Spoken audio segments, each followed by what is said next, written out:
Vamos a continuar con la siguiente conferencia, en tanto el equipo técnico, si nos ayudan a acondicionar, por favor, el escenario. Nuestra siguiente conferencia es Desarrollo Regional, Relocalización de Inversiones y Vivienda. Va a estar moderada por José Luis Cuellar Garza, licenciado en Derecho de la UNAM, maestro en Ciencia Política por el Colegio de México y coordinador de la maestría Gobiernos Locales en el Colegio de Jalisco. Fue coordinador general de asesores del subsecretario de Vivienda de la CEDUE durante la reconstrucción de la Ciudad de México en 1985. Fungió como secretario técnico del Gobierno de Jalisco.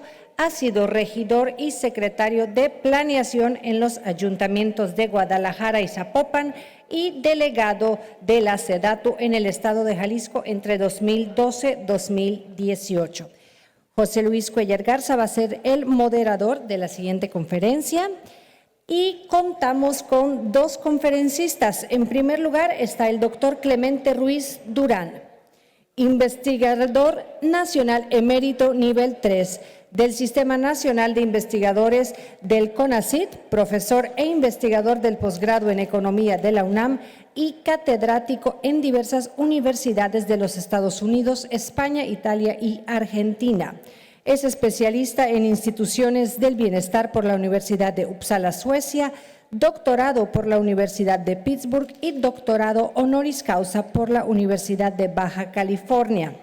Es autor de más de 120 artículos especializados, 17 libros y coordinador de otros 10. Ha sido colaborador en investigaciones para la Conferencia de las Naciones Unidas sobre Comercio y Desarrollo, el Banco Interamericano de Desarrollo, la Comisión Económica para América Latina y el Caribe, el Banco Mundial y el Banco de México. Ha realizado diversos estudios y evaluaciones para las Secretarías del Trabajo y Previsión Social, de Desarrollo Social, Hoy Bienestar, de Economía, de Educación Pública y DICONSA, entre otros. Bienvenido. Y nuestro segundo conferencista, el doctor Armando Rosales García. Es doctor en Estudios Urbanos y Ambientales, maestro en Estudios Urbanos por el Colegio de México y arquitecto por la Universidad Nacional Autónoma de México con mención honorífica. Tiene materias curriculares adicionales en Economía por la Facultad de Economía de la UNAM. Consultor internacional en Desarrollo Urbano y Vivienda en el Banco Mundial y es profesor en la Facultad de Estudios Superiores Aragón de la Universidad Nacional Autónoma de México. Es presidente de la representación en la Ciudad de México de la Asociación Mexicana de Urbanistas e integrante del Consejo de Ruta Cívica AC. Consejero titular por el sector Gobierno del Instituto del Fondo Nacional de la Vivienda para los Trabajadores y representante del Colegio de Arquitectos en el Consejo Nacional de Vivienda. Contamos también con la presencia de dos comentaristas. En primer lugar, el licenciado Alejandro Carvajal Hidalgo, licenciado en Derecho y Ciencias Sociales por la Benemérita Universidad Autónoma de Puebla. En septiembre de 2018 ocupó su primer cargo de elección popular al rendir protesta como legislador de la 64ª legislatura del Congreso de la Unión del 2018 al 2021. Actualmente forma parte de la mesa directiva del Grupo Parlamentario de Morena como coordinador de Economía y Competitividad. Es secretario de las Comisiones de Recursos Hidráulicos, Agua Potable y Saneamiento, Zonas Metropolitanas, así como integrante de la Comisión de Energía de la 65ª legislatura en la Honorable Cámara de Diputados. Y por último, y no menos importante, la segunda comentarista es la maestra María Claudia Esqueda Llanes, licenciada en Derecho por la Universidad Autónoma de México y maestra en Derecho Laboral por el Instituto de Posgrado en Derecho.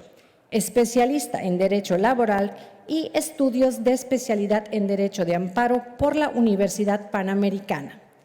Ha desempeñado diversos cargos en el Comité Ejecutivo de la Federación de Trabajadores de la Ciudad de México y en el Comité Nacional de la Confederación de Trabajadores de México. Diputada federal en las 54ª y 56ª legislaturas y diputada en la 3ª legislatura de la Asamblea Legislativa del Distrito Federal. Profesora en posgrado de Derecho de la Universidad Panamericana. Así concluye la presentación. Bienvenidos todos y damos inicio a nuestra segunda conferencia. Muchísimas gracias.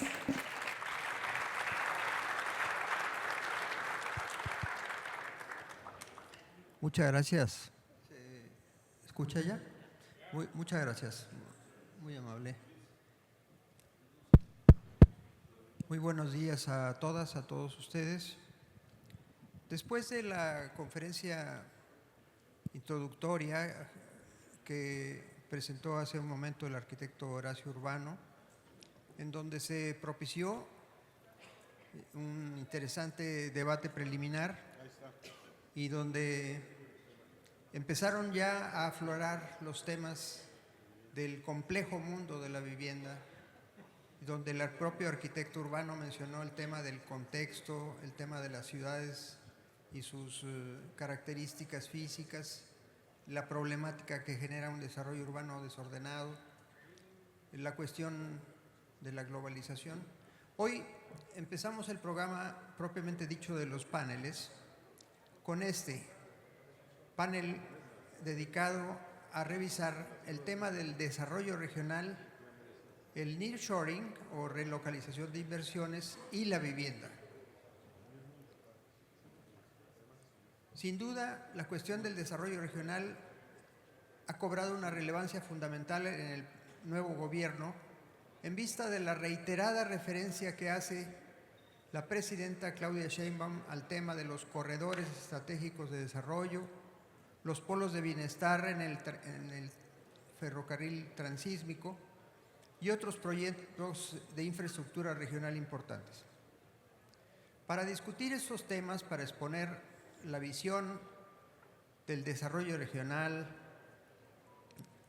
del tema de las ciudades y de la vivienda en particular, nos acompañan dos conferencistas verdaderamente destacados. El primero de ellos, profesor investigador del Instituto de Investigaciones Económicas de la UNAM y profesor de su posgrado en Economía, investigador emérito del SNI y un larguísimo currículum que no quisiera yo ocupar más tiempo en comunicarlo. Nos sentimos realmente muy honrados de tener con nosotros al doctor Clemente Ruiz Durán, quien ha hecho un espacio en su agenda para estar con nosotros. Le escuchamos, doctor Ruiz Durán.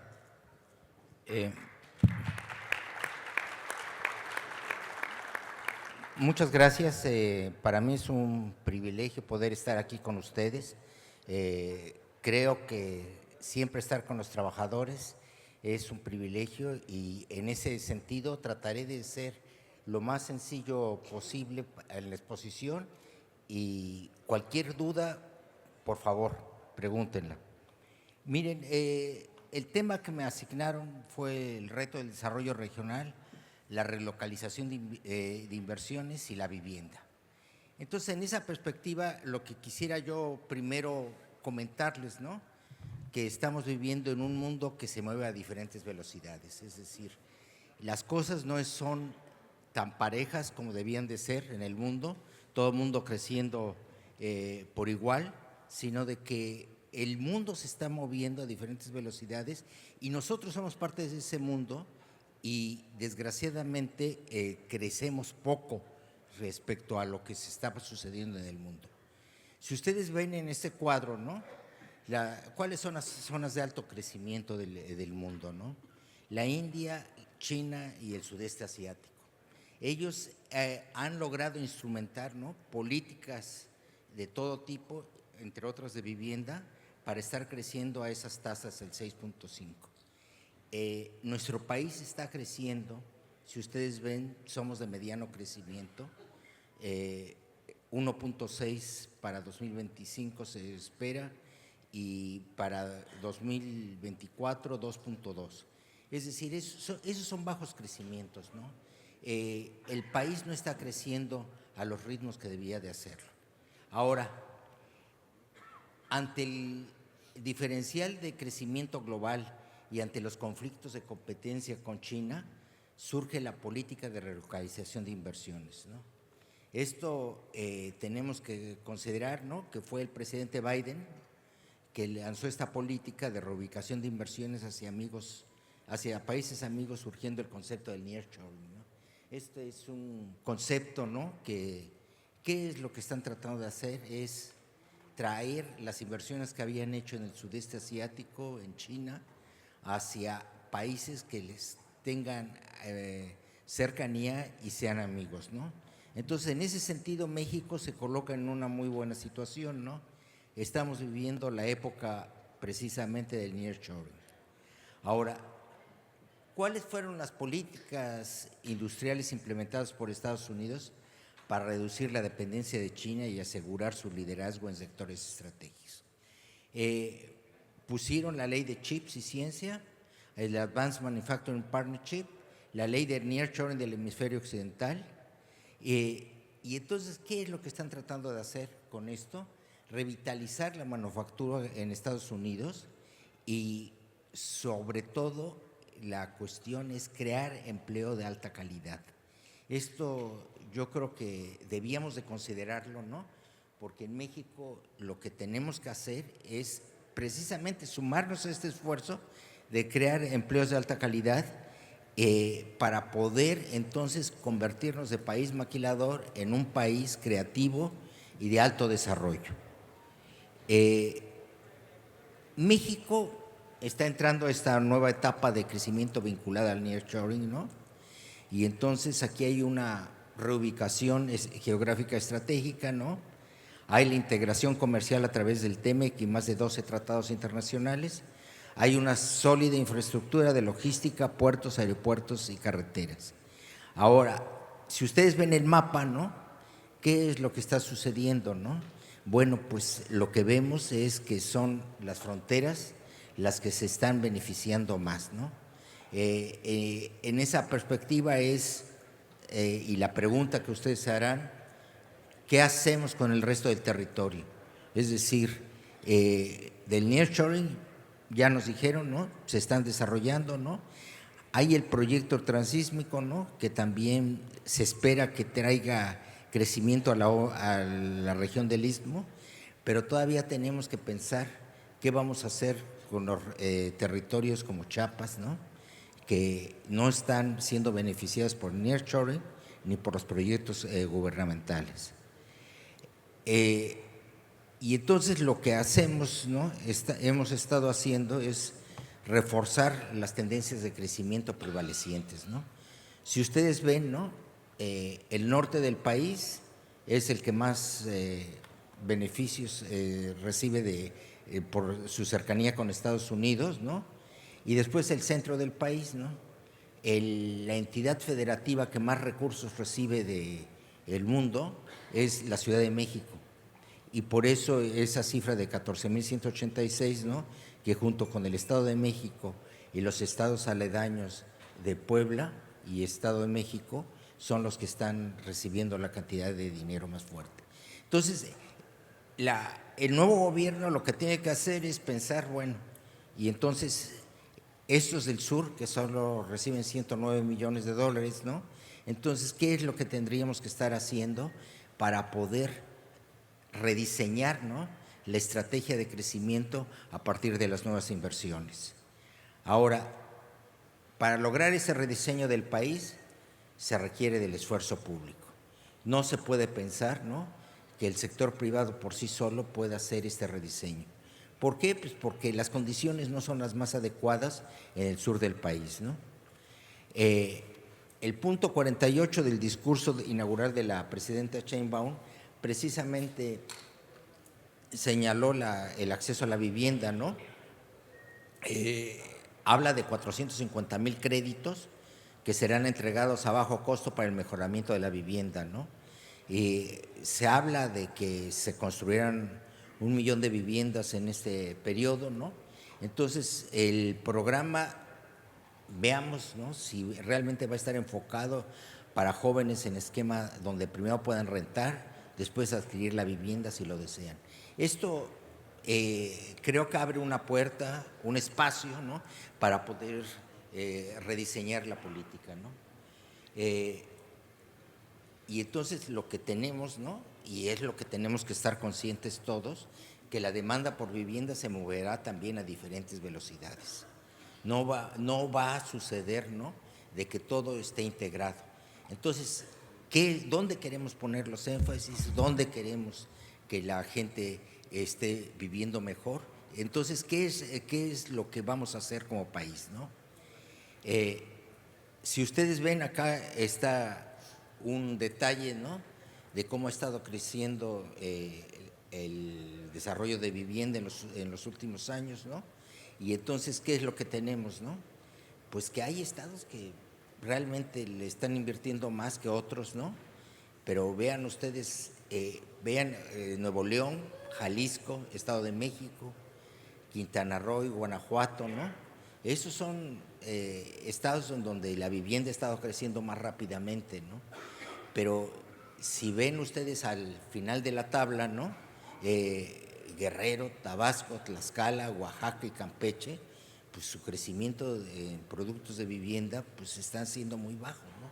Entonces, esto nos plantea a nosotros una ecuación difícil, pero para ustedes, para el Infonavit y para los que están dedicados a la vivienda, es un gran reto, ¿no? Es decir, ¿cómo podemos estar haciendo de que los estados de abajo puedan compararse con los estados como Nuevo León, Jalisco y Estado de México, ¿no?, que son los que más impacto están teniendo? Entonces, yo creo que el reto es enorme, ¿no?, pero creo que es posible, ¿no? Ahora, la idea es que el desarrollo productivo sea el que catalice la construcción de viviendas, ¿no?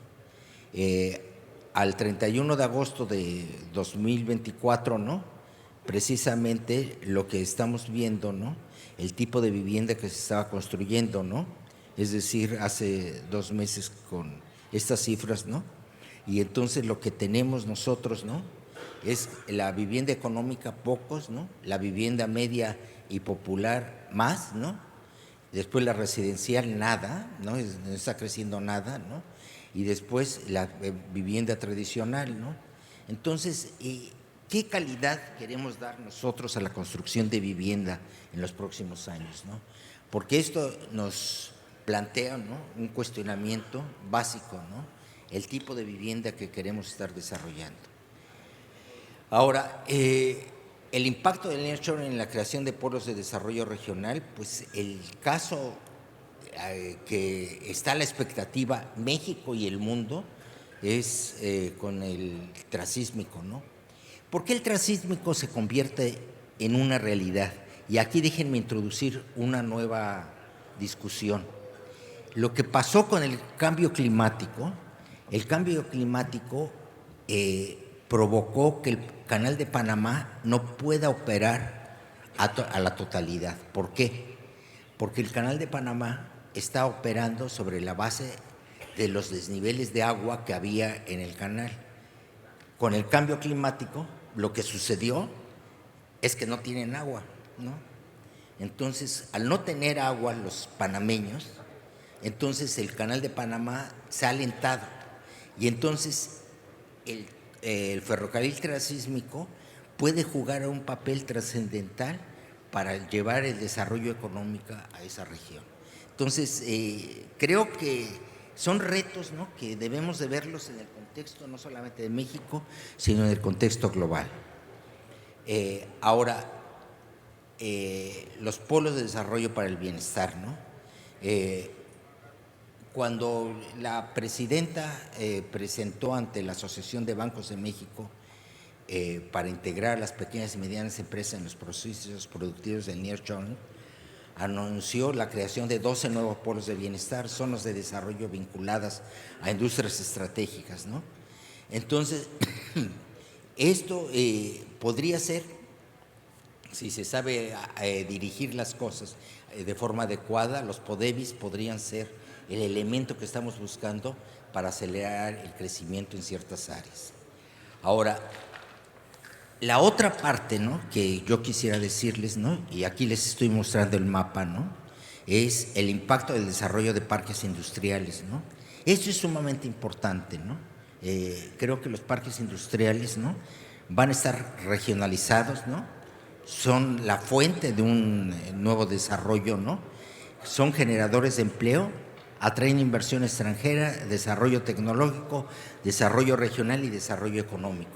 Ahora, la cuestión es que ustedes tienen que apropiarse del proyecto, y al apropiarse del proyecto, entonces tratar de que en las entidades federativas donde ustedes viven puedan tener parques industriales precisamente para esos desarrollos, ¿no? Y en esa perspectiva, ¿no?, los que ya están señalados para 2024-2030 es el corredor Baja, ¿no? Está el corredor de la frontera, que está en los estados Chihuahua, Coahuila, Nuevo León, Tamaulipas, ¿no? El corredor del Bajío, ¿no? Aguascalientes, Guanajuato, Querétaro y San Luis Potosí, ¿no? Para seguir ahondando, ¿no?, la producción automotriz, centros de náutica, aeronáutica y turismo. El corredor del noreste, que está en los estados de Durango, Sinaloa, Sonora y Zacatecas, ¿no? Ahí está la minería, agroindustria, generación eléctrica, ¿no? El corredor del Pacífico, que está Colima, Nayarit y Michoacán, con agroindustria, industria 4.0, logística y turismo, ¿no? Corredor del centro, el corredor de AIFA, que eso toma como cuenta el Ciudad de México, Estado de México e Hidalgo, el corredor CIT, ¿no?, Oaxaca, Veracruz y Chiapas, el corredor del Golfo y el corredor Maya. Si ustedes se dan cuenta, ustedes han de ver reflejados ahí en alguna parte de sus negocios, ¿no?, de construcción. Entonces la cuestión es tomar ventaja de estos, ¿no?, y de qué manera pueden los corredores, ¿no?, contribuir a este desarrollo. Porque cuando hablamos de corredores tenemos que hablar de paquetes integrales del proceso, ¿no? No tenemos que hablar simplemente, bueno, llegan y se ponen industrias, ¿no? Lo que hemos visto, ¿no?, es de que estados como Nuevo León, con la inversión extranjera, los nuevos parques, ¿no?, la nueva inversión coreana que está llegando, ¿no?, están desarrollando, ¿no?, y están haciendo vivienda de una manera muy intensa. Entonces, creamos entonces esa posibilidad, ¿no? No es cuestión de simplemente estar viendo las cosas desde la barrera, ¿no? Lo que yo les digo es involúcrense ustedes en estos corredores, ¿no? Porque creo que en esa perspectiva, ¿no?, los productores de vivienda son parte integral de esto de los parques industriales, ¿no? Ahora, ¿qué es lo que se va a estar desarrollando, ¿no? Energía eléctrica y electrónica, ¿no? Ahí va a haber un gran esfuerzo por un recambio en la cuestión de la energía durante el sexenio, ¿no? Entonces, ¿qué tipo de vivienda se puede desarrollar, ¿no?, en torno a estas nuevas fuentes de energía, ¿no? Eso creo que es bien interesante porque, déjenme decirles, ¿no?, nosotros estamos en una zona geográfica privilegiada, ¿no? Una zona privilegiada porque tenemos sol, tenemos mucho sol. Y eso del sol hace que la vivienda que se pudiera construir estuviera ligada precisamente al cambio climático, ¿no? El sol lo que nos permitiría entonces es una vivienda en donde estuviera la energía solar apoyando este desarrollo. Entonces eso lo tenemos que pensar, es decir, siéntense ustedes involucrados en esta cuestión de la energía eléctrica y electrónica. Los semiconductores, ¿no? Los semiconductores lo que van a permitir es hacer viviendas inteligentes, ¿no? Entonces ya no tenemos que hacer un simple desarrollo, ¿no?, de una vivienda tradicional, ¿no? Tenemos que pensar de que la vivienda que se va a construir en estos próximos años va a ser una vivienda precisamente, ¿no?, de tipo tecnológico, con los semiconductores, ¿no? La inteligencia artificial, ¿no? Que el premio de Física y Química Nobel de este año están dirigidos precisamente a tomar ventaja de esto, ¿no? Y vamos a seguir siendo un productor y armador de automóviles, ¿no? Pero después viene una cosa interesante, la electromovilidad. ¿Qué tipo de casas tenemos que tener para la electromovilidad, no? Esta es una cuestión, ¿no? Los chinos nos están ayudando, ¿no? Ustedes han de encontrar en los almacenes cercanos a ustedes, ¿no? La venta de los coches chinos que están dando. Entonces la electromovilidad se va a llevar a cabo. Pero entonces la vivienda también tiene que construir los aparatos y el diseño de la energía para eso. Tecnología de la información, bueno, veo que aquí muchos están usando sus teléfonos, ¿no? Que esa es precisamente la tecnología de la información, ¿no? Hoy nos comunicamos inmediatamente. Entonces, ¿qué casas tenemos que hacer con las tecnologías de la información? Y la otra cuestión es la salud, ¿no? Vamos a cambiar nuestra manera de ser por los dispositivos médicos, ¿no? Ahora va a haber la cuestión del autodiagnóstico, ¿no? No sé si estén ustedes enterados, ¿no? Pero desde el Centro Médico Nacional, que está en Avenida Cuauhtémoc, en la Ciudad de México, se están haciendo operaciones a distancia a Chiapas, ¿no? Entonces, ¿qué quiere decir, no? De que tenemos que tener esta perspectiva de la construcción de viviendas ligadas a esta cuestión de los dispositivos médicos modernos, ¿no? Dispositivos médicos en un desarrollo diferente. La agroindustria, ¿no? Les plantea a ustedes otra cuestión muy interesante, ¿no?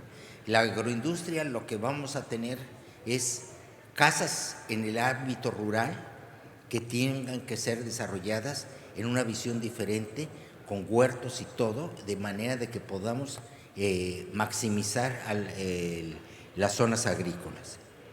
Y entonces, estos modelos, los polos de desarrollo para el bienestar, la presentación se las dejo a ustedes para que ustedes puedan ver qué es lo que se va a estar haciendo, ¿no? En los próximos 6 años, ¿no? Entonces, lo que creemos, ¿no? Que esto plantea los sectores estratégicos, los estados, y entonces que ustedes adopten entonces una movilidad y una construcción precisamente en torno a estos sectores estratégicos. Un gran reto para el país es que el corredor intermodal del Istmo de Tehuantepec, ¿no? Pueda sacar de la pobreza a varios millones de mexicanos, ¿no? Y entonces algunos ya fueron concesionados, ¿no? Como el caso de Salina Cruz, ¿no? Santa María Mixtequilla ya está, Ciudad Ixtepec también, ¿no? Pero muchos de los otros están en proceso, ¿no? Entonces hay una oportunidad para todos ustedes, como trabajadores y como desarrolladores de vivienda, para poder entrar en la licitación de esos procesos, ¿no? Entonces, la demanda potencial de infraestructura social para un desarrollo regional con bienestar, salud y educación y vivienda implica la cuestión de la salud, ¿no? Y entonces, lo que debemos de pensar es en ambientes de construcción de vivienda que tengan unidos, ¿no? Demanda de infraestructura hospitalaria y servicios médicos especializados, ¿no? Los chinos, por ejemplo, hicieron una tarea maravillosa en sus entornos, porque ustedes encuentran, ¿no? La clínica de barrio, ¿no? La clínica de barrio que en México no la hemos tomado en cuenta, ¿no? Pero todas las mañanas tienen que pasar a checar en los barrios, ¿no? A la clínica de que están bien. Entonces, esto es un aumento en la atención primaria de salud, ¿no? Es decir, es pensar el país de manera diferente, ¿no? No pensar, ¿no? Que vamos a seguir desarrollando las cosas como se venían haciendo, ¿no? Y a ver cuánto me toca. No, pensemos en diseñar el nuevo espacio urbano, ¿no? La cuestión de la educación. No podemos seguir siendo un país maquilador. Tenemos que inventar el país, tenemos que rediseñarnos, tenemos que propiciar de que esta cuestión de la educación sea la educación para una formación técnica y superior, ¿no? La capacitación en sectores estratégicos, ¿no? cuáles van a ser los sectores en donde nos vamos a estar desarrollando, y después, no menos importante, será la educación rural y técnica para la agroindustria, ¿no? El crecimiento de demanda de la vivienda pues, va a ser muy importante, los planos de desarrollo urbano sostenible. Y en esto quisiera tomarme un minuto más por la cuestión de lo siguiente, ¿no? Ya vimos, el país conoce lo que ha estado pasando en los últimos años con Acapulco. Entonces no podemos nosotros repensar en nada más reconstruir Acapulco, ¿no? Lo que tenemos que repensar es que el cambio climático le va a volver a pegar a Acapulco. Y entonces, ¿qué es lo que vamos a hacer, no? Igual que esa zona, hay otras zonas que están siendo afectadas, y entonces tenemos que pensar en planes de desarrollo urbano sostenible, ¿no? Ahí tenemos que pensar, ¿no?, de que las cuestiones, tenemos que sacar a la gente, a estos pobres que viven en Acapulco, ¿no?, que se les destrozan sus viviendas cada año, hacia nuevas zonas, ¿no? Y entonces ahí lo que ustedes tienen que ayudar a hacer, ¿no?, es ponerse el tú al tú, ¿no?, con el gobierno para decir, oigan, nosotros estamos pensando en un desarrollo de vivienda sostenible, ¿no? Entonces, creo que hay un discurso muy importante para que ustedes puedan hacerse dueños de estos 6 años, ¿no?, en términos de que en ese diseño del nuevo modelo, ¿no?, ustedes jueguen un papel protagónico. Y después la infraestructura de vivienda rural, ¿no? No podemos pensar en la cuestión tradicional también, sino que tenemos que pensar en un nuevo tipo de desarrollo, ¿no? Ahora, ¿cuáles proyectos ya los anunciaron, ¿no? El tren Pachuca-Ciudad de México, ¿no? ¿Qué significa el tren Pachuca-Ciudad de México para ustedes? Significa que las edificaciones tendrán que estar en Pachuca, no en Ciudad de México, ¿no? Porque con esto van a tardar 1 hora en llegar al centro de la Ciudad de México. Y eso es muy importante, ¿no? Entonces, no piensen, ¿no?, que hay que construir en las zonas del norte de la Ciudad de México para que la gente vaya al centro. Podemos estar pensando en este tren Pachuca, Ciudad de México, o en el tren Toluca, ¿no? Toluca, Ciudad de México, que es sumamente importante, ¿no? Los invito a que se suban al tren que va de México a Toluca, que es una magnífica experiencia, pero no como magnífica experiencia como turista, ¿sí?, sino de que vayan viendo, ¿no? Hay paradas y ahí pueden estar desarrollando viviendas, ¿no? Entonces, vean ustedes a todos estos proyectos, la manera como ustedes se pueden involucrar, ¿no? No hacer como que ahí están estos proyectos, ¿no? No, esto puede cambiar la movilidad y puede cambiar la forma de organizar las ciudades, ¿no? Entonces, yo creo que hay que adentrarse, ¿no? Y aquí les ponemos, ¿no?, los efectos que ha habido, ¿no?, sobre el impacto en el sector vivienda de nuevas demandas y oportunidades en estos tres, en Nuevo León, en Jalisco, en México, en Guanajuato y Ciudad de México, ¿no? Entonces, lo que yo creo es de que sí tenemos que ver, ¿no?, las nuevas demandas, ¿no?, que está habiendo y cómo está cambiando el mundo. Es decir, lo que los insto a ustedes es de que mañana amanezcan en ese nuevo país que queremos construir. Va a seguir llegando la inversión extranjera, la renegociación con Estados Unidos es lo que va a hacer, ¿no? Y entonces lo que tenemos que ver es cómo se pueden apropiar ustedes de los beneficios del nearshoring, ¿no? La vivienda como una necesidad social, ¿no? Yo no sé si ustedes hayan transitado el tren transísmico desde Coatzacoalcos hasta Salina Cruz.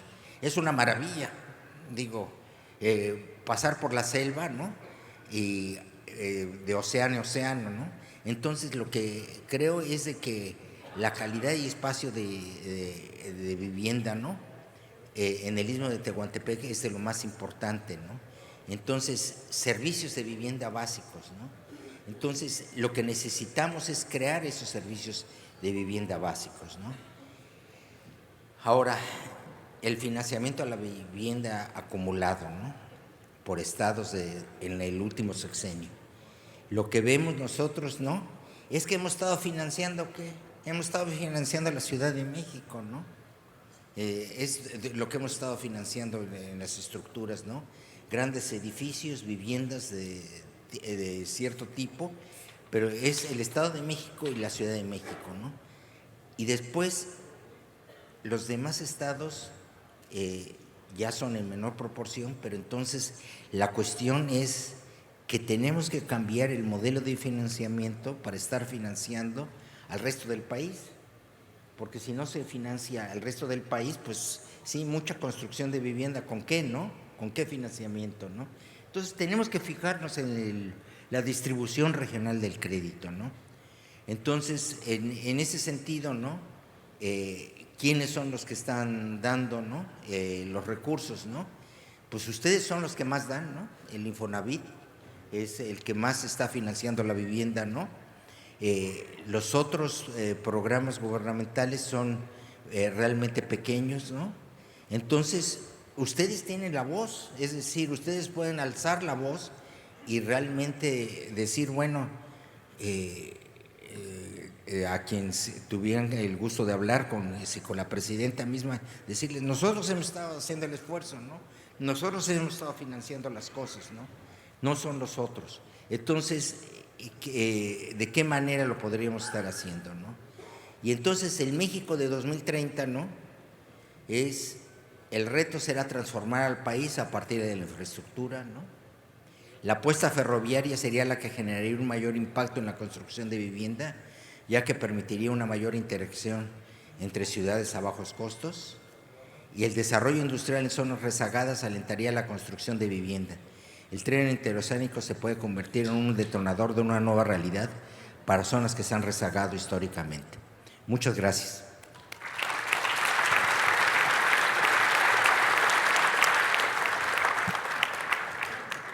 Muchísimas gracias, doctor Clemente Ruiz Durán.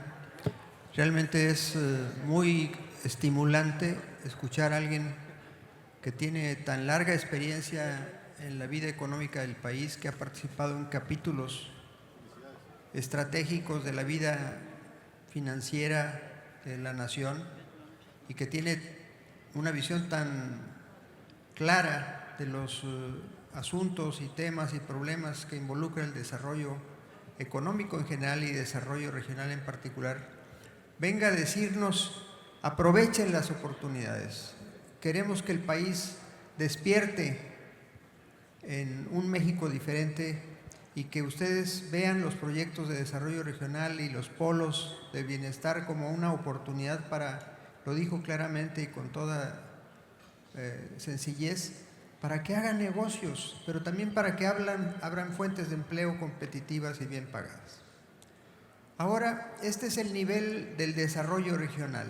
Es un plano de la planeación, perdonen la redundancia, es un nivel de la planeación que se dejó de lado en el país durante muchos años y que por lo visto tendrá un papel protagónico en el siguiente gobierno. Ahora le vamos a poner otra capa al pastel. Del desarrollo regional pasaremos un poco más al de desarrollo urbano de las ciudades y siempre con el eje de análisis de la vivienda.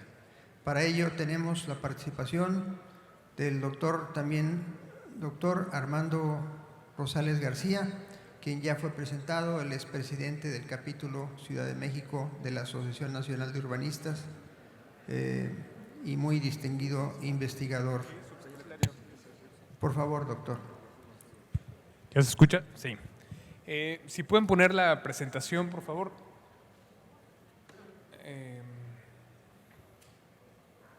Listo. Vamos a tratar de complementar un poco.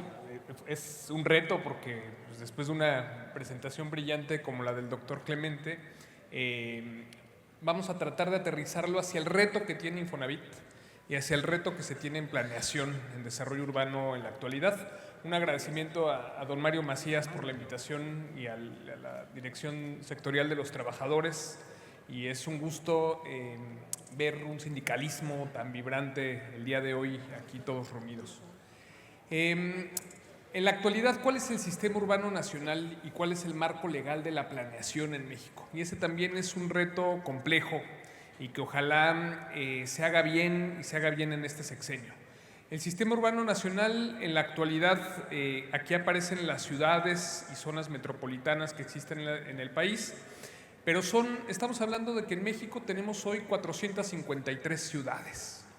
Y de esas 453 ciudades, 160 tienen más de 50,000 habitantes, 97 más de 100,000, y ya tenemos 13 ciudades millonarias en México. Y el 69.3% de la población mexicana vive en ciudades. La población urbana es un poco mayor, pues, si se consideran las localidades urbanas, pero vivimos, digamos, ya casi 7 de cada 10 mexicanos vivimos en ciudades de más de 15,000 habitantes en México. Y ahí es en donde tenemos en realidad las principales demandas de vivienda nueva en nuestro país.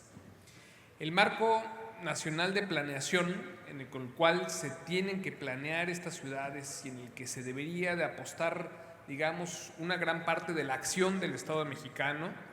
Tenemos el Plan Nacional de Desarrollo 2025-2030. Confiemos que este proceso lo conduzca de manera adecuada la Secretaría de Hacienda en esta ocasión. Tenemos una Estrategia Nacional de Ordenamiento Territorial en la que están las regiones económicas funcionales en el país. Esa se emitió en 2020, es una estrategia nacional que tiene un periodo de 20 años y en el que ya aparecen gran parte de los proyectos nacionales, incluyendo el sistema ferroviario y lo que se busca en este país. Este gobierno debe emitir el próximo año un Programa Nacional de Ordenamiento Territorial y Desarrollo Urbano, y al igual que un Programa Nacional de Vivienda en el que vengan articuladas, digamos, las grandes metas del sector y el cómo le va a hacer el Estado mexicano para satisfacer el derecho humano a la vivienda adecuada. Programas de desarrollo regional, que en el sexenio anterior, pues, salvo el de Yucatán y el del Istmo, no se hicieron, bueno, y el de la zona alrededor del AIFA, no se hicieron programas de desarrollo regional. Programas de ordenamiento metropolitanos. La presidenta anunció que se está haciendo en la actualidad el programa de ordenamiento metropolitano de la zona metropolitana de la Ciudad de México. Y luego tenemos los programas estatales de ordenamiento territorial y desarrollo urbano, y el instrumento más débil y en el que también necesitamos invertir, financiar y otorgar subsidios son los programas de ordenamiento territorial y de desarrollo urbano de las ciudades mexicanas, los programas de desarrollo urbano municipales. El no tener y el no contar con instrumentos actualizados, ágiles, vivos, que estén y que permitan la construcción de viviendas y que le otorguen certeza jurídica a quienes construyen vivienda, pero también a quienes habitan las viviendas, a quienes desean invertir, a quienes desean construir en las ciudades, es uno de los principales frenos para el desarrollo urbano en este país. Y una gran parte de los municipios mexicanos no tienen programas de desarrollo urbano actualizados o programas de ordenamiento territorial actualizados, y no digamos programas de desarrollo urbano sustentables o articulados con los planes de acción climática o que tengan atlas de riesgo los municipios. En la gran mayoría de los municipios de este país no tenemos un atlas de riesgo municipal. Hace unos días se publicó en el Diario Oficial de la Federación los municipios prioritarios que necesitan elaborarse ya un plan de acción climática ante el cambio climático y atlas de riesgo. Y ahí es donde deberíamos de aportar esos recursos para que contemos con esos instrumentos que nos permitan conocer los riesgos y vulnerabilidades en este país. Y en la actualidad no existe un programa federal que permita otorgar subsidios o financiamiento, por ejemplo, para la elaboración de esos atlas de riesgo o esos documentos. Ahora, ¿cuál es el reto en la producción de vivienda y que se está heredando, pues, de la administración anterior? Primero, tenemos en México, en el periodo 2018-2022, se construyeron alrededor de 703,314 viviendas por año. El problema es que gran parte de estas viviendas que se construyeron en México fue de manera irregular. O sea, lo hizo la gente como pudo.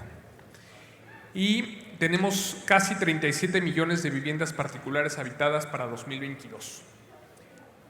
si bien en ese periodo se observó una disminución de las viviendas en situación de rezago, o sea, que tienen hacinamiento o que sus materiales no son adecuados y que por lo general fueron autoconstruidas, hubo un incremento de 2020 a 2022 del número de viviendas absolutas con rezago, o sea, que fueron construidas inadecuadamente. ¿Esto qué nos quiere decir? Que pues, las viviendas autoproducidas pues, no cumplen con las características de habitabilidad necesarias y que es necesaria una producción formal de viviendas y de viviendas para toda la población y de viviendas para los trabajadores. Sino, si seguimos apostándole únicamente a entregar subsidios para el mejoramiento de viviendas, para la ampliación de viviendas, pues se nos va a seguir yendo el dinero porque se van a seguir produciendo las viviendas mal en este país. Entonces, es uno de los problemas que debemos de trabajar. Luego también, en cuanto al déficit cuantitativo, ¿cuántas viviendas necesitamos? De acuerdo con la Encuesta Nacional de Vivienda 2020, en México requerimos de 8.2 millones de viviendas nuevas. Y en esas viviendas nuevas se nos habla de que la gente busca que se construyan o buscan construir 59.4% de esas viviendas. O sea, más de 4 millones de viviendas nuevas que se buscan construir. 37.9% de viviendas se buscan construir por vía adquisición, ya sean nuevas o usadas, y 7.7% de las personas que buscan una vivienda nueva las piensan rentar. Eso es lo que se pregunta en la Encuesta Nacional de Vivienda. Y eso está articulado pues, con la formación de nuevos hogares, con hogares que no tienen viviendas, con hogares unipersonales que requieren una nueva vivienda. Entonces, y el déficit como porcentaje del total de viviendas articuladas, ¿dónde se encuentra el déficit en la actualidad de gente que busca una vivienda y que no lo tiene? Del 29 al 35% están en Guerrero, Tlaxcala, Tabasco, Chiapas, Baja California Sur y la Ciudad de México. Y la Ciudad de México es un caso grave porque ahí no estamos produciendo vivienda nueva. Y aparte estamos expulsando familias de la Ciudad de México, alrededor de 20,000 familias al año, porque no tienen una vivienda nueva en la Ciudad de México. Luego tenemos los estados que le siguen, son Oaxaca, Campeche, Sinaloa, Puebla, Sonora, Yucatán, Quintana Roo, Baja California y Nayarit. Ya nos mostró el doctor Clemente cómo en Campeche no se están produciendo prácticamente viviendas. Y después ya siguen otros estados en los que el rezago o el déficit de vivienda, la demanda de vivienda es menor, pero porque es donde hemos tenido la mayor producción de viviendas, como sería Nuevo León, por ejemplo, San Luis Potosí, Aguascalientes o algunos estados en la región centro y norte de este país. ¿Y qué ha pasado? O sea, ¿qué pasó? Que ha caído la producción de vivienda social. Y ese es el principal reto que tenemos todos. O sea, el Infonavit, el instituto, ha garantizado la demanda, el que los trabajadores puedan obtener un crédito para acceder a una vivienda. Pero ¿qué pasa? Que no se ha fortalecido desde otros ámbitos la oferta de vivienda. O sea, tenemos como un instrumento para la oferta Sociedad Hipotecaria Federal, y la Sociedad Hipotecaria Federal pues prácticamente no se usó en la administración pasada y es una sociedad hipotecaria federal que no da hipotecas. Entonces no se ha fortalecido la oferta en este país. De acuerdo con datos del Registro Único de Vivienda, la vivienda financiada, que mide la vivienda que se financia a través de Infonavit y Foviste y con respaldo de Sociedad Hipotecaria Federal, entre 2009 y 2022 se produjeron 2.2 millones de viviendas sociales, alcanzando un pico en la producción en 2011, que se produjeron 262.956. Y acuérdense que estamos hablando de que en México de todos modos se construyen como 700,000 viviendas, entonces el otro 500,000 se construyen, digamos, de manera informal. Sin embargo, a partir de 2015 se observa una caída en la producción de todos los segmentos de vivienda social, llegando a un mínimo histórico en las últimas 2 décadas en 2022 y 2023 y 2024, que no aparecen en esta gráfica, pero es el gran reto que tenemos de que no estamos produciendo vivienda social, no digamos vivienda económica. Y también está el reto del financiamiento de la vivienda. Pues obviamente si ha caído la producción de vivienda, pues también cae el financiamiento de vivienda. Entonces, en este contexto se observa una caída del número de financiamientos otorgados en México para todos los segmentos entre 2021 y 2023, en particular aquellos que provienen de la banca privada, que fue del 64.6% menos entre 2021 y 2023.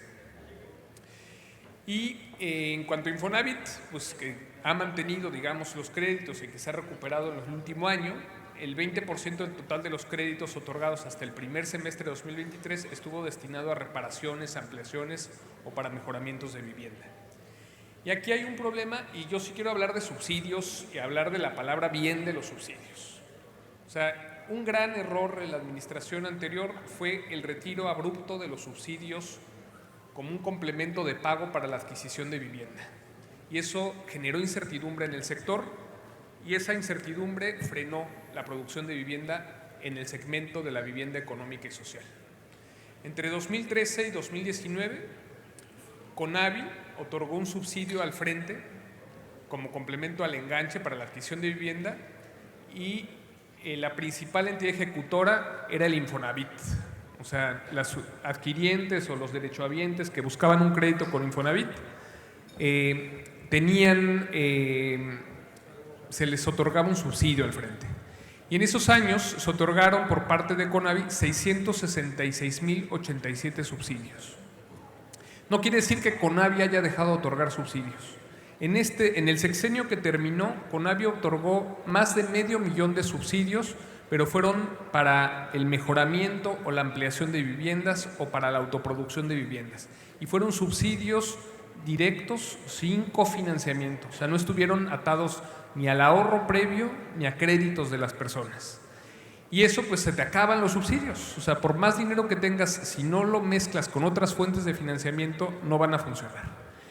Y luego lo importante de esta gráfica es que los subsidios que se otorgaron en el periodo 2013-2019 estuvieron bien calibrados. Y bien calibrados me refiero a que la mayoría de los subsidios fueron para el 82% de esos subsidios para derechohabientes con un rango salarial por debajo de los 2.6 salarios mínimos. 16% de 2.61 a 4 salarios mínimos y solo el 2% por arriba de 4 salarios mínimos. Entonces, digamos, ese complemento de pago sí permitió la producción de vivienda nueva, aunque ya se registraba, digamos, una caída por el mismo modelo que también ya se ha analizado y se ha discutido en otras presentaciones. ¿Cuál debería de ser, digamos, el papel del Infonavit y la fortaleza del Infonavit hacia el futuro? Y ahorita lo articulamos con el desarrollo regional y urbano de las ciudades. El Infonavit cuenta con más de 22 millones de derechohabientes activos. El saldo en la subcuenta de vivienda de los trabajadores pues asciende a la cantidad que está ahí, 1.889.000 millones de pesos. La cartera de crédito neta se ubicó en 1.5 billones de pesos a marzo. En los últimos 5 años se han otorgado 2.3 millones de créditos y sigue siendo el garante de la demanda de vivienda. ¿Cuál es el reto del Infonavit? En los grandes retos que tenemos hacia futuro, el salario promedio en México es de 7.430 pesos.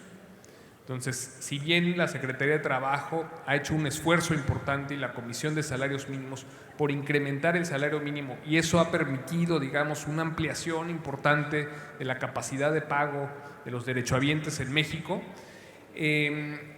todavía los trabajadores que tienen un salario en esos rangos, pues les cuesta trabajo acceder a una vivienda. ¿Por qué? Porque podrían acceder a un crédito tradicional de 310,000 pesos, que está por debajo del precio de una vivienda económica.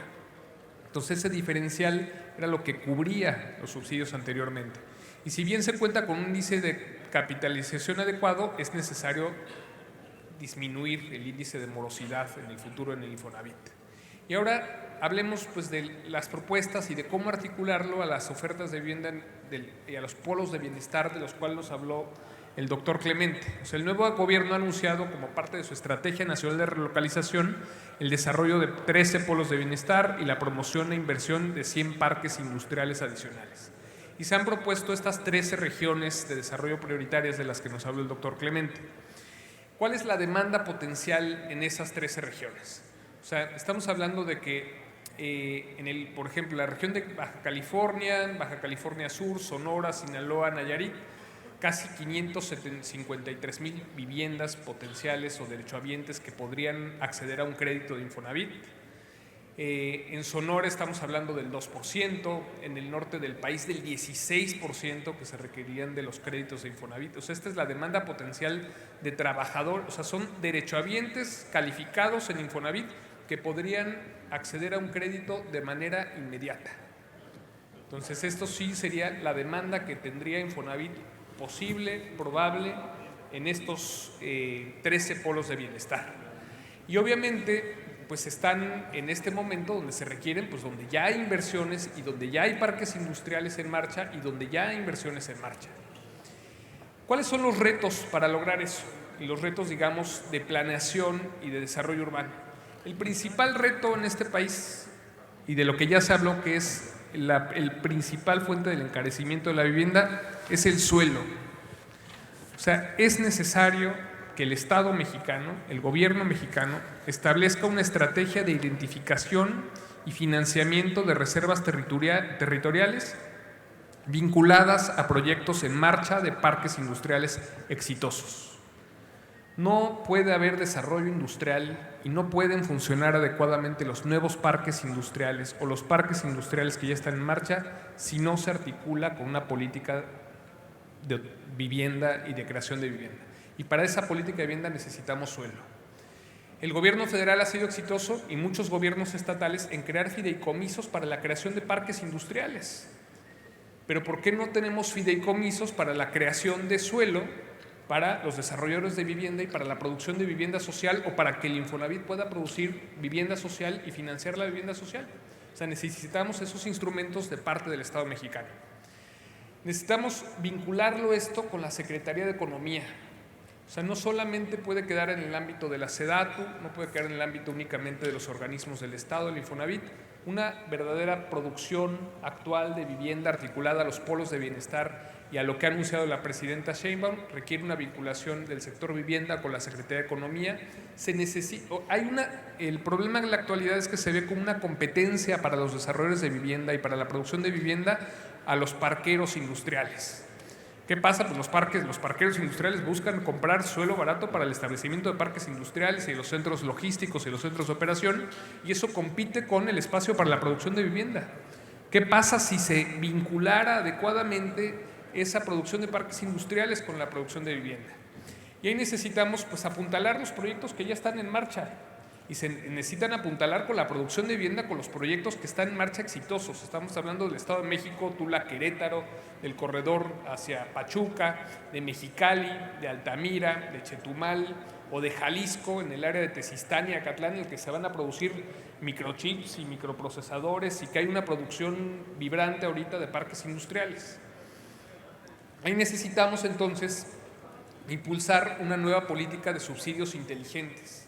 O sea, subsidiar el suelo, subsidiar la urbanización, subsidiar los servicios, subsidiar los trámites y aparte de eso dar mucha certeza jurídica tanto a los derechohabientes, ya nos habían apagado la pantalla, bueno, ya son los 5 minutos, y se requiere para eso. ¿En qué le deberíamos de estar apostando el gobierno mexicano de veras tener un programa muy sólido y muy fuerte a un programa de modernización catastral?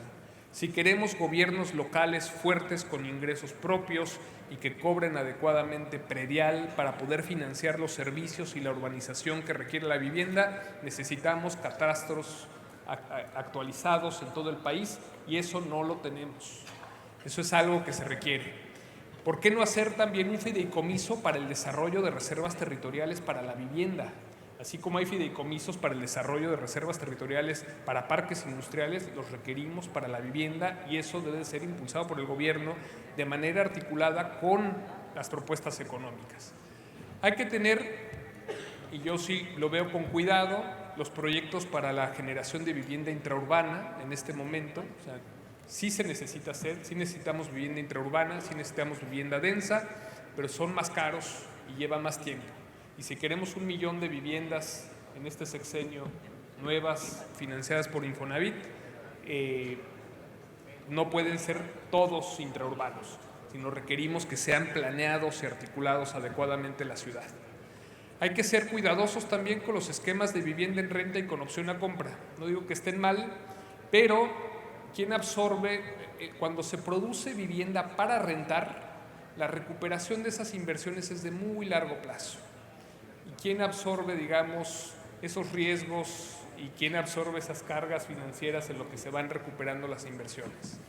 Si lo va a hacer el Estado, adelante, pero entonces necesitamos una verdadera administración del Estado. Entonces, con cuidado, ¿no?, con esas propuestas. O sea, hay que tener mucho cuidado. Y lo más importante, y con esto concluyo, certeza jurídica en todos los ámbitos. O sea, necesitamos certeza jurídica para los derechohabientes, certeza jurídica para los desarrollos de vivienda y certeza jurídica para los proyectos de vivienda a largo plazo. O sea, necesitamos saber que cuando se compra una vivienda, se compró una vivienda adecuada que contaba con los permisos, con el uso del suelo, con las densidades, que no se construyó con niveles de más, que los programas de desarrollo urbano estaban actualizados, que a los desarrolladores de vivienda no se les cambien las reglas a la mitad del camino, y eso es la planeación urbana y el desarrollo urbano en las ciudades. Entonces, también si queremos fomentar la vivienda en renta requiere de mucha certeza jurídica y en la actualidad los gobiernos estatales no tienen las leyes que protejan a la vivienda en renta. Se exigen requisitos de más cuando una persona busca rentarse, te piden garantías o cosas adicionales. ¿Por qué? Porque no tenemos leyes inquilinarias. Entonces, no hay una ley inquilinaria en la Ciudad de México. En algunos estados está regulado en los códigos civiles, nada más, porque es un contrato entre particulares la vivienda en renta. ¿Quién administraría la vivienda en renta? ¿Cómo se administrarían?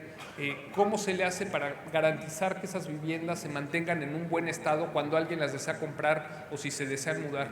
Entonces, ese sería un gran reto de la vivienda en renta y que en la actualidad no tenemos los mecanismos de certeza jurídica que permitan producir vivienda en renta adecuadamente en este país. Y pues con esto concluyo y muchas gracias.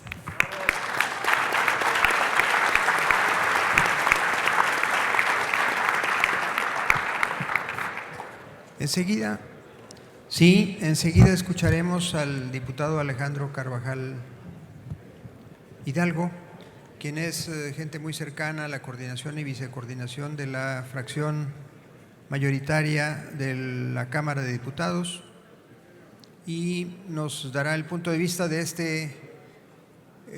institución política, de este sector o poder público que es tan protagónico y relevante y determinante en la vida nacional en estos tiempos.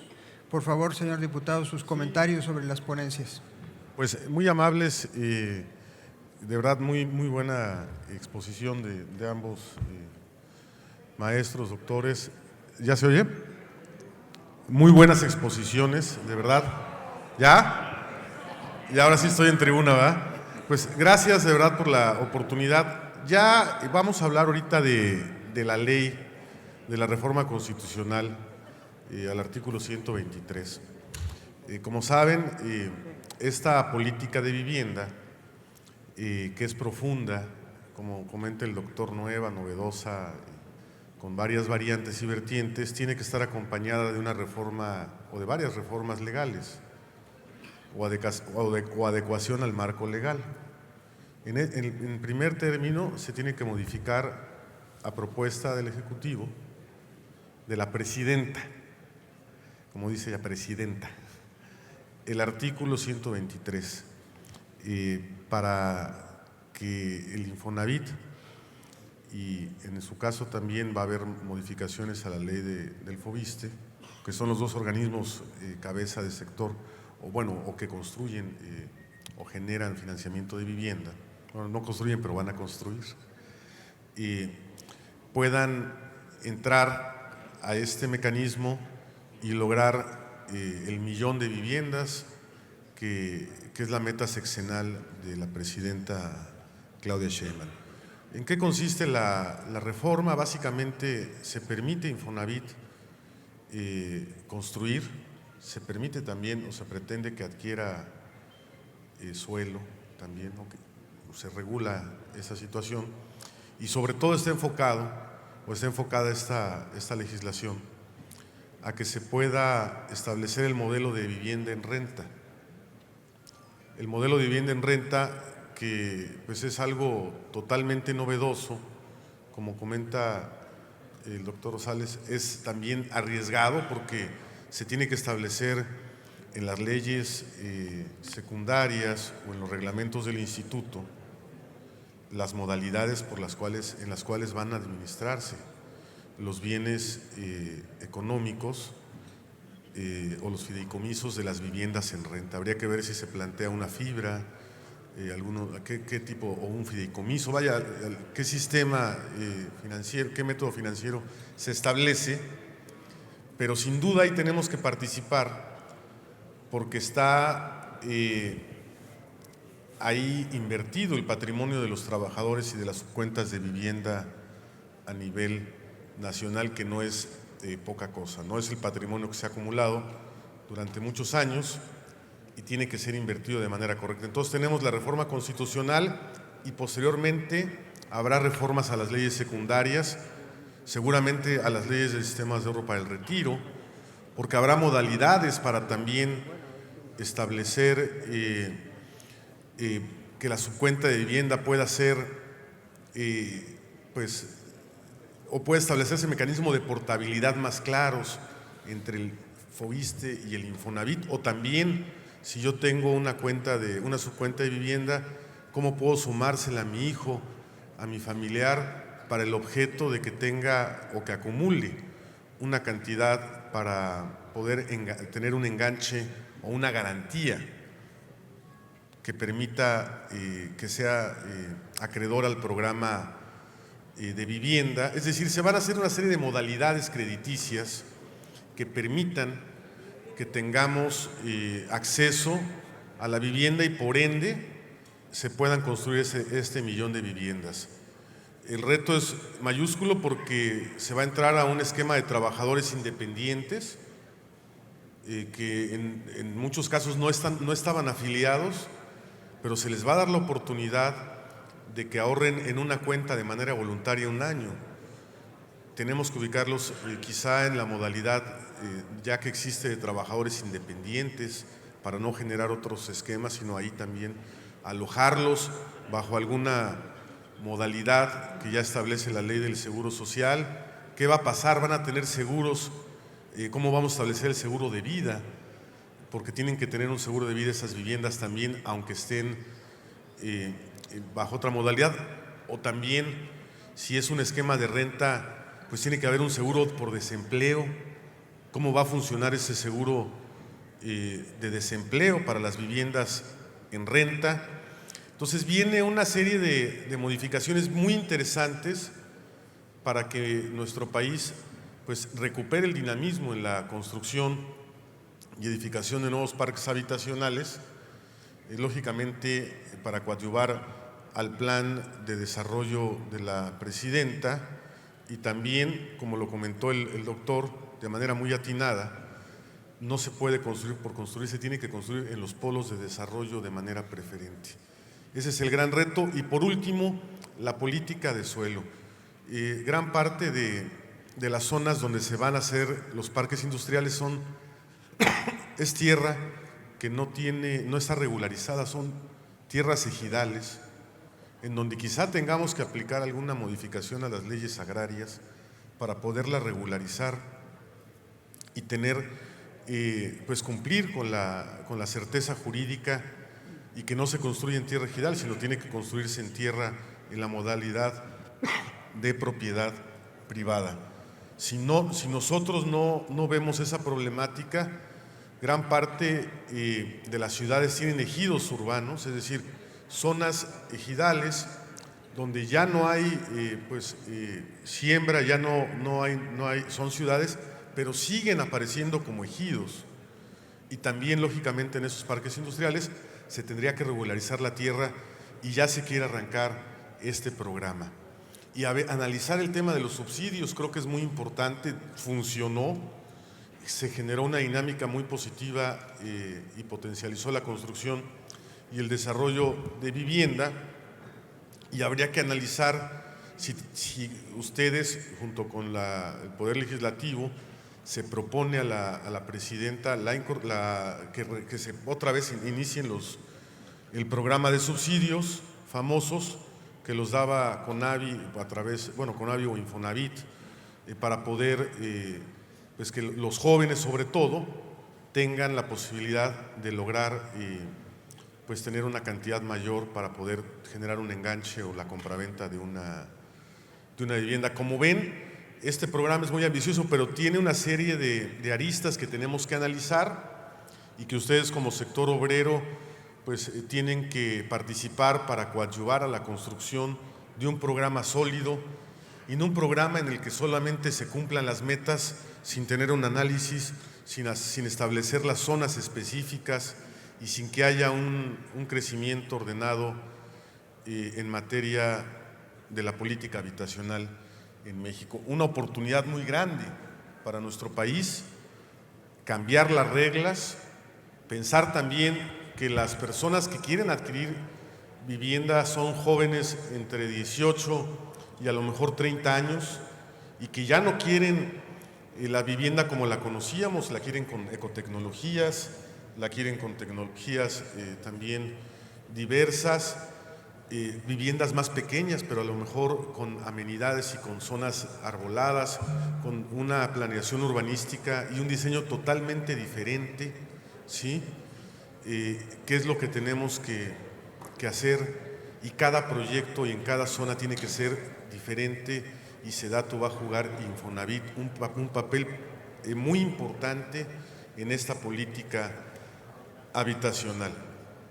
Pues gracias por la oportunidad y estaremos informando los avances. Yo creo que esta ley constitucional, si bien es cierto ya fue aprobada en comisiones, va a pasar al Pleno y en su oportunidad al Senado, pero habrá mucho movimiento legislativo en el cual ustedes podrán estar pendientes para fortalecer esta gran política de vivienda que se está planteando 2024-2030. Muchas gracias.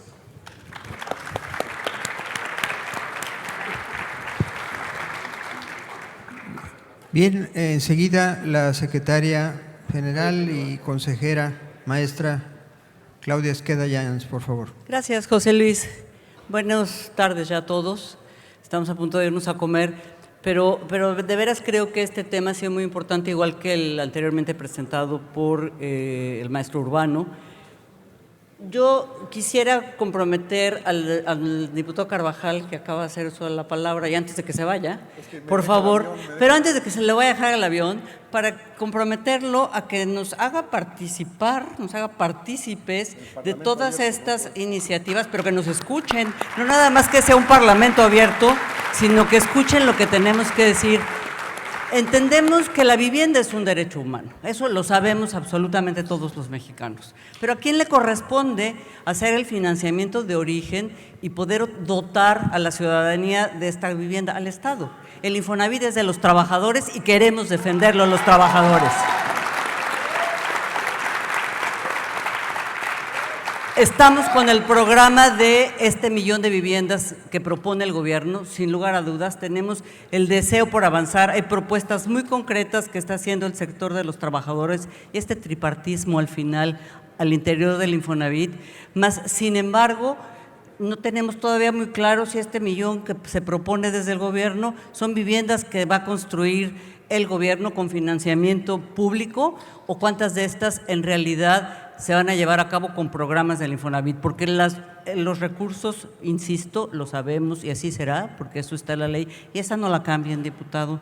Esos recursos pertenecen a todos los trabajadores, hoy activos o inactivos. Entonces, ahora sí, muchas gracias, pero creo que aquí está la voz de todos en mi persona. Gracias por permitirme a todos el hablar a nombre de cada uno de nuestros compañeros, pero no hagan cosas sin dejarnos fuera. Por favor, escúchennos, porque es para nosotros importante, es el patrimonio de mis compañeros. Y no lo detengo, pero si quiere seguir con nosotros, es usted bienvenido. Para coadyuvar a su comentario, sí se tiene que abrir el análisis de esta ley y de este programa y también de las leyes que se vayan a modificar para que sea un hecho y las políticas públicas.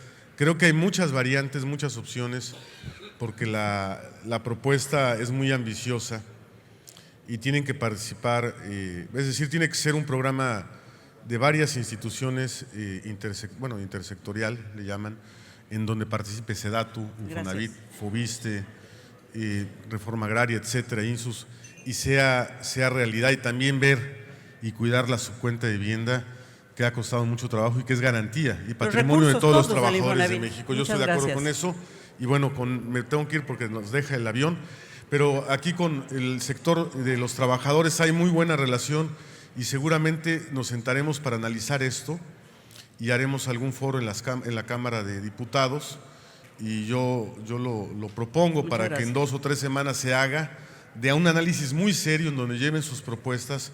Claudia creo que el lunes presentará ya algún preámbulo de este programa. La otra Claudia. Me parece que el lunes en la mañana establecerá algunos lineamientos y a partir de ahí creo que se abre el debate a nivel nacional y pues a trabajar.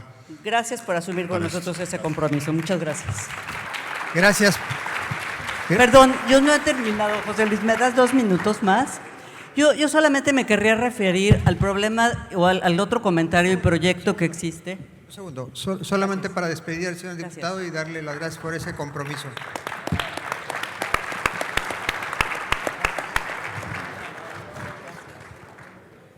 Perdón, ya lo retomo muy rápido. El tema de lo que hablaba el doctor Rosales, el doctor Ruiz y por supuesto muy importante el tema de la renta de la vivienda. Y les voy a decir porque hay una reforma que acaba de aprobarse hace un par de días en la Ciudad de México que tiene que ver con el arrendamiento en las plataformas digitales. Mucho se habla de Airbnb, pero puede ser cualquier otra forma de acceder a la renta de vivienda temporal por plazos cortos o más largos, da lo mismo, pero a través de las plataformas. Y muchos defendían en esto, doctor Ruiz, por lo que usted comentaba, en cuanto a este derecho humano al que empecé refiriéndome, de todos los mexicanos a tener una vivienda, a que no con esta moda que se llama de la gentrificación, que es toda la gente que viene del extranjero y se empieza a ubicar y encarecer el arrendamiento o el costo de las rentas, detenerlo a través de esta reforma. Y aquí la gran pregunta, y ahora que lo comentaba también el diputado, bueno, ¿qué pasa con la propiedad? Ya no solo la privada, sino la ejidal, sino otro tipo de tenencia de la tierra que pueda poner en riesgo el mismo. Los proyectos que el Infonavit busca a través de propuestas del sector de los trabajadores son claros. Y van a tratarlos más a profundidad el día de mañana, si yo no estoy equivocada en alguna de las conferencias. Pero cuando hablamos de mejorar la capacidad de adquirir una vivienda para nuestros compañeros trabajadores, de reducir el costo de los créditos, bien sea mediante subsidios o acuerdos que se celebren de manera integral con los municipios, con los gobiernos estatales, con la federación misma, que permitan no solo abaratar el costo de la tierra, sino eficientar el tema de cómo adquirirla. Bueno, pues son proyectos que nosotros impulsamos y que de veras no quisiéramos que en aras de una reforma legislativa pudiéramos perder esta inercia que hoy por hoy no tiene en los hechos de los últimos años ningún efecto para el otorgamiento de créditos, y si no hay créditos, pues nadie construye, y si no construyen es un círculo vicioso muy pernicioso en el que no hay desarrollo ni hay vivienda. Entonces, algo se tendrá que hacer,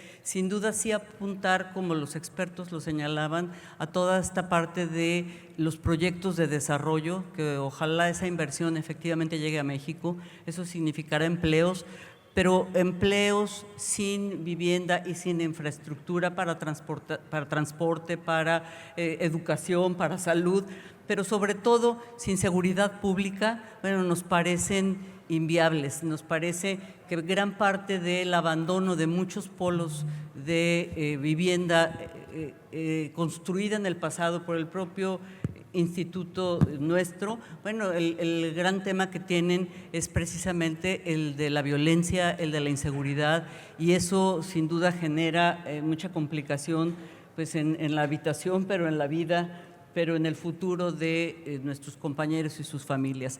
Por tanto, de veras creemos que el tema de la renta, y retomo lo que traté de señalar, que ya se modificó en la Ciudad de México, no responde a una realidad de solución. Hablaba alguien que defendía esta modificación en la ley de la Ciudad de México, hablaba de que hay otros países en el mundo, ponían el ejemplo de Austria, en donde según las cifras que otorgaron, yo no puedo avalarlas como ciertas, pero decían que en Austria el 60% de la vivienda se ocupa como vivienda en renta concedida por el Estado. Sí, pero ojo, es lo mismo que señalé hace un momento y por eso quería reiterarlo, con recursos del Estado, no del ahorro de nuestros compañeros y no del ahorro de todos nosotros en el Infonavit. Entonces, lo que queremos es fortalecer el Infonavit. Muchas gracias por sus aportaciones.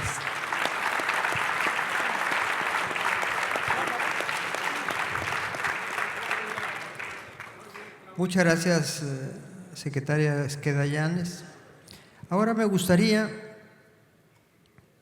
hacer, más que una pregunta a nuestros conferencistas, un planteamiento problemático o de problematización de lo que ellos expusieron, porque está íntimamente vinculado, de manera tal que esta puede entenderse como una pregunta para tanto el doctor Ruiz Durán como para el doctor Rosales. Me sorprendió mucho, doctor Clemente Ruiz, en su presentación, enterarme, perdón, qué ignorancia la mía, pero de que en Estados Unidos se emitió por el presidente Biden esta iniciativa, ley de nearshoring del hemisferio occidental. Y también, asimismo, entiendo una política de estímulos para una sociedad manufacturera. Y si no me equivoco, esto es así, el secretario Blinken vino a México y anunció la iniciativa hemisférica para semiconductores. Es decir, que desde Estados Unidos están empujando una fuerte política de nearshoring. Parecería como que México está resistiéndose a esto. Y usted mencionó entre sus 3 conclusiones los factores estratégicos del futuro. El primero de ellos, que el desarrollo se habrá de dar en torno a la infraestructura. En todos los periódicos sale en las secciones de negocio con frecuencia la idea, el tema, la denuncia de que no hay infraestructura energética, de que no hay agua, de que no hay servicios logísticos. ¿Qué va a pasar? ¿Estamos negándonos a aceptar el reto y la oportunidad del nearshoring? Y un poco para complementar el tema, también expuso usted el plano de los 100 parques industriales a desarrollar. Pero ahí va a haber una disputa entre suelo para la industria o suelo para la vivienda. Y esto tiene que ver con lo que expuso el doctor Rosales de una política de gestión del suelo en tema de fideicomisos. ¿Podría ser más explícito en este punto? Y termino con una pregunta a la secretaria y consejera Claudia Esqueda. Aparte de infraestructura, aparte de vivienda, que ya de por sí son retos importantes, también se habla de que no tenemos la mano de obra suficientemente capacitada, que no hay los cuadros del nivel técnico necesario para atender a la vivienda. ¿Hay en el sector trabajadores una estrategia y política práctica de capacitación para ese reto? Les informo que tenemos 7 minutos para cada uno de ustedes. Tienen el reloj a la vista, si son tan amables. ¿Quién quiere empezar? El doctor Clemente Ruiz. Bueno, creo que la pregunta para todos ustedes el día de hoy es cómo se pueden apropiar del proyecto nacional para la cuestión de la vivienda. Es decir, ¿qué es lo que pasa, no? No tienen que pensarse como extranjeros en su propio país. Lo que tienen que pensar es como ciudadanos, qué es lo que tienen que hacer para poderse apropiar de esta visión. ¿Qué es lo que sucede, no? Se necesita mucha planeación, ¿no? Mucha planeación, porque si no lo que va a suceder es que se van a dividir los proyectos prioritarios y por otra parte la construcción de la vivienda. Yo creo que en cualquier proyecto prioritario está la cuestión de la vivienda, ¿no? Entonces, los corredores, estos industriales de los que se habla, lo que nos habla es de que no tiene que ser una zona, sino que se tiene que pensar en el país, ¿no? Se tiene que pensar nuevamente cómo desarrollar las cosas. Y creo que está complejo, ¿no? Porque lo que hemos hecho es dividir en última instancia, ¿no? Por una parte la vivienda, por otra parte la industria, por otra parte la infraestructura. No, son parte de un todo, ¿no? Por eso les ponía yo el ejemplo de la infraestructura, el caso del tren México-Pachuca, ¿no? Que puede ser un gran proyecto si se hace pensando en descentralizar, ¿no? Es decir, ya se pensó en ese y se puede pensar también en el proyecto México-Toluca. Entonces, la red ferroviaria que se piensa desarrollar, yo creo que es una gran oportunidad para el país y para pensar las cosas de manera diferente. Pero depende de ustedes, ¿no? Ustedes tienen que pelearse para poder intervenir precisamente en estos proyectos de desarrollo. Si ustedes no se involucran, entonces obviamente que los tecnócratas de las diferentes secretarías dirán, por aquí es lo más bonito. No es lo más bonito. ¿De qué se trata, no? En todos los proyectos hay gente, hay vivienda, y entonces tenemos que pensar en los proyectos de desarrollo regional, de qué manera van a estar involucrados ustedes. Creo que les quisiera quitar el sueño pensando que tienen que no dormir para poder intervenir en todo este proceso. ¿Por qué? Porque las cuestiones son sumamente complejas, ¿no? Y estas cuestiones de planeación se los pueden ustedes derivar y como que no oyen, se los derivan a las secretarías de Estado. No, las secretarías de Estado tienen que estar conscientes de que hay una demanda popular por involucrarse en esto, ¿no? Entonces, creo que si viene un futuro promisorio para el país, es el futuro que ustedes quieran hacer de todo este proceso, ¿no? Es decir, de qué manera van ustedes a moldear las cosas. Ahora, ¿ya se pasó el tiempo? No, perdón. Es simplemente lo que quería yo decir es, aprópiense del proyecto en términos de que todo lo que piensa hacer el gobierno, los ejes, todo eso, tiene que ver precisamente con ustedes, con la construcción de vivienda para los trabajadores. Gracias. Doctor Rosales, 7 minutos que ya nos bajaron a 5. No, muy rápido. Hace un par de semanas escribió un colega, Gerardo Esquivel, en su columna en El País, de cómo había cambiado recientemente el panorama para las inversiones en el nearshoring. O sea, hace el Banco de México una encuesta mensual sobre la confianza de los inversionistas para considerar si es el momento idóneo o no para invertir en México. Y hace unos 3-4 meses la confianza era del 66% que consideraban que era el momento idóneo para invertir y unos cuantos que no era el momento idóneo para invertir. Y en la actualidad es al revés. Casi el 85% consideran que el momento no es adecuado para realizar inversiones contra el 5%. Y llamaba la atención respecto al nearshoring. Se decía, o sea, está bien, es una política que ojalá siga el Estado mexicano, pero requiere de mucha confianza para los inversionistas. Y esa parte de esa confianza se da con la creación de infraestructura y con la creación del otorgamiento de agua, de drenaje, de luz, de energía sustentable, de seguridad, y al final de cuentas la infraestructura es un determinante de la localización económica y que permite la concentración de las actividades económicas y una mayor tasa de ganancia para la industria. En la vivienda nunca lo hemos visto así y yo creo que ese es el gran reto. O sea, los municipios son los encargados de la provisión de infraestructura y se le ha dejado a los desarrolladores inmobiliarios que ellos hagan la provisión de infraestructura, y eso es lo que ha encarecido la producción de vivienda y ha encarecido el uso del suelo. ¿Y por qué? Porque se ha hecho pues sin planeación, o se ha dejado que el sector privado lo tenga que hacer. O sea, así está el título 5º del Código Administrativo en el Estado de México y así están algunas leyes de los estados.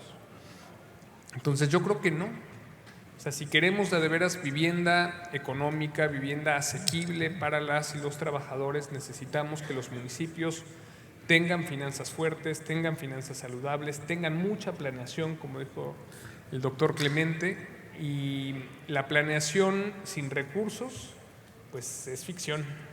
Entonces, si necesitamos planeación de veras es sí tener planes y programas de desarrollo urbano, tener catastros actualizados, tener finanzas municipales sólidas, tener provisión de infraestructura regional financiada por el gobierno federal, pero también infraestructura local para la localización de vivienda bien servida, bien adecuada, y ahí está el gran reto.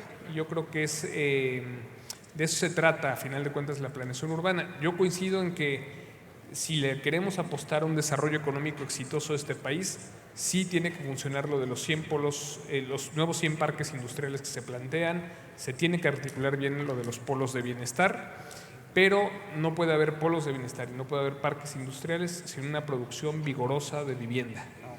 Y ese es el gran reto que tenemos en México.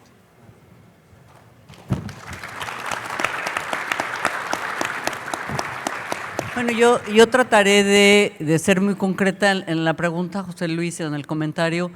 La verdad es que hasta donde yo recuerdo, hace muchos años que no hay ninguna política de Estado que tenga que ver con la capacitación de nuestros compañeros. Yo sí creo que hay trabajadores altamente capacitados y altamente eficientes en el país, pero que todo ello depende de la capacitación que surge al interior de las empresas, al interior de los negocios.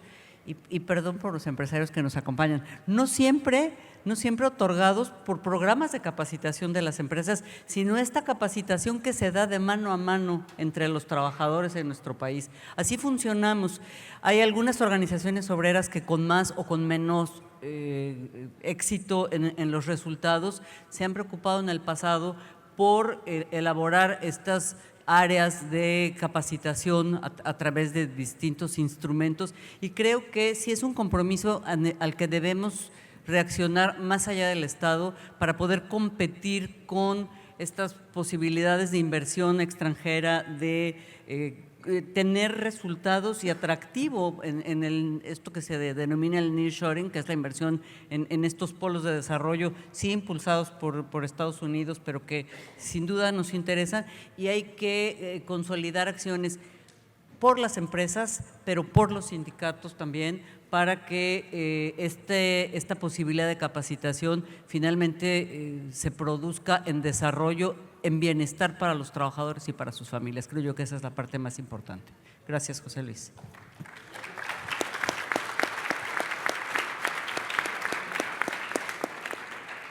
Nos resta nada más que un minuto para decir que probablemente la conclusión de esta mesa, de este panel, sea capital humano, que son trabajadores, y vivienda son los factores esenciales e irrenunciables que se derivan de esta conferencia, los factores clave de una estrategia de prosperidad compartida es esta: trabajadores con vivienda adecuada. Muchas gracias a los participantes, conferencistas y a nuestra comentarista.